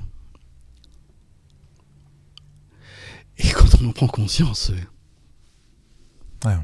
alors qu'on rentre par vocation, on rentre pour des vies. Et puis, oui, en fait, vous découvrez... On rentre pour des vies, on est là pour... on fait ce métier, c'est vraiment une passion. Et c'est tout la reconnaissance que nous avons de nos chefs. Il y a un problème. Donc, beaucoup ont voulu, d'ailleurs, beaucoup sont partis en disant, c'est stop F1 pour moi. Merci. J'ai une famille, des enfants. Je ne vais pas m'exposer plus que ça pour la reconnaissance que nous avons. On a eu plus de reconnaissance de nos Français qui nous ont envoyé des dessins, des chèques, parce que les médias ont amplifié les dégâts sur les blessés, et certains, en plus des dessins d'enfants, envoyaient de l'argent. Et il y a même un monsieur d'une 70 ans qui a écrit pour un camarade qui a perdu son index dans l'assaut. Il s'est fait amputer de l'index, une balle d'une ogive lui a sectionné le doigt. Un monsieur qui a écrit une lettre en disant j'ai fait ma vie, j'offre mon index à ce monsieur. Ça va jusqu'ici, dans la fraternité. C'est ça qui serait bon de revivre et de reprendre en France. Cette fraternité, cette cohésion, être fier. Mais souvent, on a cette cohésion après un événement traumatique ou grave qu'on traverse ensemble. Là, j'imagine qu'après avoir vécu ça, vous êtes soudés à vie avec les gens de ton groupe. Bien sûr qu'on est soudés à vie, même ceux que je ne connais pas, les nouveaux. Je sais que si quelqu'un vient frapper à ma porte en me disant « j'ai été au groupe », viens, tu es chez toi. Parce que je sais par où il est passé. Je sais ce qu'on vit. Je sais tout ça. Donc tu es chez toi. Il n'y a pas de problème. Même ceux qu'on appréciait plus ou moins, on ne s'aime pas tous. Mais c'est pas grave, on sait ce qu'on a vécu tous ensemble. Et comment dans les jours qui ont suivi, vous avez récupéré votre vie normale, psychologiquement ? François Mitterrand avait voulu qu'on laisse l'unité tranquille, au moins un mois. C'est-à-dire toutes les opérations, sauf cas d'extrême urgence, mais toutes les opérations d'arrestation, flagrant délit, filature, de nous laisser au vert pour récupérer. On a fait des débriefings quasiment tous les jours pour évacuer aussi. Et puis aussi tirer les enseignements de ce qui a fonctionné, ce qui n'a pas fonctionné. Les films, on a demandé aux télévisions de nous envoyer les films pour disséquer également la mission vue de l'extérieur. On était dedans, donc, voir un petit peu ce qui se passait. Ce qui aurait pu être mieux fait. On tire toujours des enseignements de ce que l'on fait. C'est l'avantage de cette ouverture à la discussion et à l'écoute. C'est une obligation. Se remettre en question. Se remettre en question tout le temps. On travaille en zone d'inconfort. Donc il faut en tirer les enseignements à chaque fois pour que la prochaine fois, ça soit mieux. Surtout qu'on ne nous pardonnera jamais l'erreur. On a une obligation de résultat à vie quand on est dans cette unité, à vie. Et à quel moment vous rentrez chez vous après cette... Je rentre chez moi dans la nuit du 26 au 27. L'avion se pose avec les otages au pavillon d'honneur d'Orly. Léotard est avec nous. La tension est un peu tombée. On a des passagers algériens qui nous tiennent dans leurs bras. Ça aussi, c'est un des grands moments où il nous regarde, ce monsieur-là, un vieil homme qui parlait pas forcément très bien français, mais je comprenais très bien ce qu'il disait, avec des yeux bleus, d'un bleu passé, très âgé, et qui nous prenait tous dans les bras en nous disant merci, merci, merci, merci. Et ça, ce sont des cadeaux. Des cadeaux. Et, la majorité étaient des Algériens, c'était des cadeaux. C'est comme si nous étions tous frères dans l'absolu. Et quand on est arrivé à Orly, et que nous avons vu à travers les hublots une foule de personnes qui attendaient, des policiers faire une haie d'honneur, la police faire des haies d'honneur aux gendarmes, c'est juste... C'est jamais vu. C'est jamais vu. Et quand on sort de l'avion, avoir cet accueil aussi chaleureux, des accolades de nos policiers, venir abandonner leur poste, nous serrer dans les bras en disant les gars, chapeau, c'est une belle récompense. Ça vaut la plus belle des médailles. Ouais. Ça vaut une vraie légion d'honneur, parce qu'on en donne un peu à n'importe qui aujourd'hui. Oui, mais certains camarades l'ont eu, et c'est très bien. L'unité l'a eu. Oui. L'unité a eu la légion d'honneur. Donc, je trouve ça, oui, c'était bien. Voilà. On sent une vraie fierté quand même. Oui, c'est une fierté parce que c'est un vrai travail d'équipe où on a été mis à l'épreuve à tous les niveaux. Au lieu de travailler dans une certaine sérénité, on n'avait pas cette sérénité, mais on l'a fait quand même. Et d'arriver à ce résultat, tous les passagers sont sortis indemnes. Tous. Ouais, tous. Et dans le monde entier, c'est la seule intervention, seule prise d'otage ayant eu le seul succès. Aujourd'hui encore. Il n'y en a pas, à ma connaissance.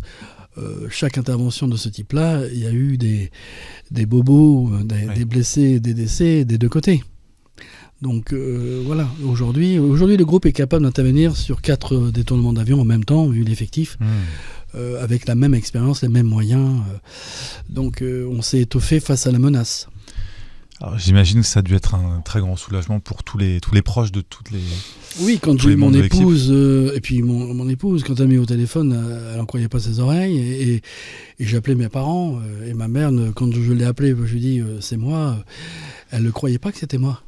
Elle m'a dit non, c'est pas vous, mon fils est décédé, parce que la presse a tellement parlé de décès parmi les intervenants, les forces de l'ordre, que des chapelles ardentes avaient été mises en place, tout ça c'était faux. Et donc naturellement les proches se préparé au pire. Bah oui, se disait je ne reverrai plus mon mari ou mon fils. Et du coup, est-ce que ta compagne avait ouvert son cadeau aussi? Oui, elle a ouvert son cadeau, mais pour elle, le cadeau, c'était que je revienne. Vous avez pu fêter quand même, j'imagine. J'espère à Noël après. Oui, tout à fait. Ouais. Bah, on est parti après en avion aux Antilles. Parce que Air France nous a aussi offert un billet d'avion pour 2 personnes pour toute l'équipe d'assaut. Voilà, toute l'équipe d'assaut, un billet d'avion pour n'importe où dans le monde, pour 2 personnes, pour remercier. Et merci, mais voilà, c'est des grands moments forts, quoi. On sent encore, bah oui, même 30 ans après, que c'est encore là. Fort. Et encore, c'est beaucoup mieux pour en parler. Mais c'est extrêmement fort, c'est des moments extrêmement forts. Forts et puis riches d'enseignements à tout niveau. C'est là qu'on voit la place que nous avons réellement dans le système, dans l'appareil. C'est ça. Donc, oui, tu as pris conscience ce jour-là. Ah oui, ce jour-là, nous avons pris conscience que, n'oublions pas que nous sommes un outil de travail. Voilà. Donc, quand on en a conscience, ça permet de relativiser et de se dire, là je fais, là où je fais pas, où je fais plus. Combien de temps tu es resté après 6 ans. 6 ans, jusqu'à 2000. Jusqu'à 2000. Je suis resté 6 ans. 94, on a eu plein de promesses, de moyens pour migrer, mais ces moyens sont venus après mon départ. Donc, voilà. Et j'imagine que ton rapport à la hiérarchie, ton rapport à la vie, ton rapport à la peur, ton rapport au stress, aujourd'hui... oui, là, ma vision des choses n'a plus rien à voir. Elle n'a plus rien à voir. Il y a des réalités, les faits sont têtus. Et je peux te dire que aujourd'hui, je sais avec qui je partirai et avec qui je ne partirai plus. Et ce que je ferai, ce que je ne ferai pas ou plus non plus. Ce que j'écouterai, ce que je n'écouterai plus. Aujourd'hui, je fais la part des choses. Je sais comment ça se passe. Est-ce que tu as toujours cette défiance vis-à-vis du pouvoir ? Je suis prudent. Je veux garder mon discernement. Je veux garder mon esprit critique. Je veux comprendre. Je ne veux pas faire parce qu'on me dit de faire. Je veux bien faire si on m'explique. Je veux bien faire si on me donne la raison et qu'effectivement, je comprends que il faut le faire. Mais sinon, je ne le ferai pas parce qu'on me demande de le faire. Non, je ne vais pas fonctionner comme un soldat, pour le coup. En tout cas, on voit à quel point désobéir à juste titre, comme vous avez fait, en partant pour Marseille, alors qu'on vous l'avait interdit, peut être bénéfique. C'est en fait, moi j'en tire plusieurs leçons, dont celle-ci, c'est-à-dire quand on sait qu'il y a une action légitime à faire et qu'il y a un ordre illégitime, on est en droit et en devoir de désobéir. Oui, mais en plus c'est prévu de désobéir si on sait que l'ordre est complètement soit irréalisable ou complètement hors cadre et on a le devoir de se dire à un moment donné non, je ne fais pas, ou en tout cas je vais le faire mais pas maintenant. Je ne dis pas non, je dis d'attendre. Ça, se donner cette possibilité puisqu'on est sur le terrain. On est en première ligne, on sait comment ça se passe. Celui qui est dans un bureau à Paris, il n'a que des retours via un tel, via un tel, via un tel. Et à chaque fois, les retours, il y a une modification. C'est un petit peu le jeu du téléphone, quoi. J'ai vu sur cette émission en Corse où on faisait des rapports qui étaient extrêmement précis, lourds. Et quand ça arrive à Paris, le ciel est bleu, tout va bien. Non, c'est pas possible, ça. C'est la différence entre le terrain et le bureaucratique. Oui, on fonctionne dans les bureaux, il y a des objectifs à atteindre, il y a différents types d'objectifs, mais sur le terrain, il y a ce qui est faisable et pas faisable, envisageable ou pas envisageable. Il y a ce que l'on peut faire et ne pas faire, avec les moyens que nous avons. Si on n'a pas les moyens, on ne peut pas faire, c'est clair. Et si vous voulez qu'on fasse, donnez-nous les moyens, on fera. Et on ne fera pas parce que pour nous, ce n'est pas légitime. Est-ce que tu veux rajouter un petit mot de la fin avant de clôturer? Rien. Le petit mot de la fin, si j'en avais un, c'est si possible, prenez toujours le temps. Il est urgent d'attendre. Urgent d'attendre. C'est-à-dire que prenez toujours le temps au moins de vous poser des questions. Avoir ce petit discernement, c'est vraiment un atout que nous avons tous individuellement. Prenez ce recul, ce discernement, posez-vous les questions ou posez-les à d'autres. Et puis écoutez aussi votre petite voix. Vous appelez ce que vous voulez, une petite voix, votre conscience. Et bien souvent, on a des informations là-dessus. Merci infiniment, merci. Jean-Luc, pour le temps que tu nous as accordé, ce témoignage, ces anecdotes et ces enseignements que je pense inspireront beaucoup de gens, parce que même si on n'a pas une vie trépidante comme ça, aussi risquée, je pense qu'il y a beaucoup de leçons. Bien sûr. Gardez votre discernement. Oui. Toujours. Toujours. Toujours. C'est pas parce qu'on a une blouse blanche qu'on est le grand maître.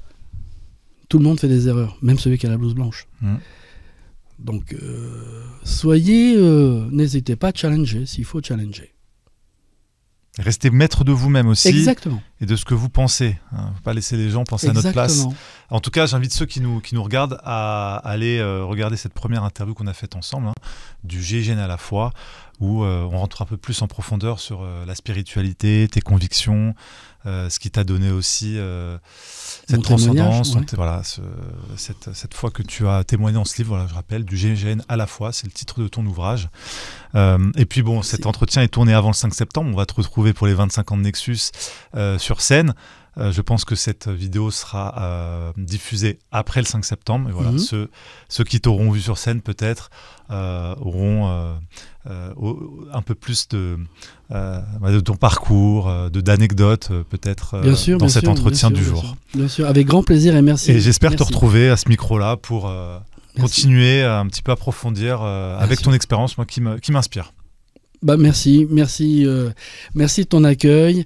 Vraiment, ça me touche vraiment. Voilà, à ta disposition. Avec grand plaisir. Et merci à tous ceux qui nous ont suivis et qui nous soutiennent. Voilà, je le rappelle, Nexus, le dernier ou l'un des derniers médias sans publicité disponible en kiosque et sur nexus.fr. Et je rappelle que c'est grâce à vous tous que l'on peut continuer de vous proposer des contenus en accès libre comme celui-là. Merci Jean-Luc. Merci. À très bientôt. À très bientôt.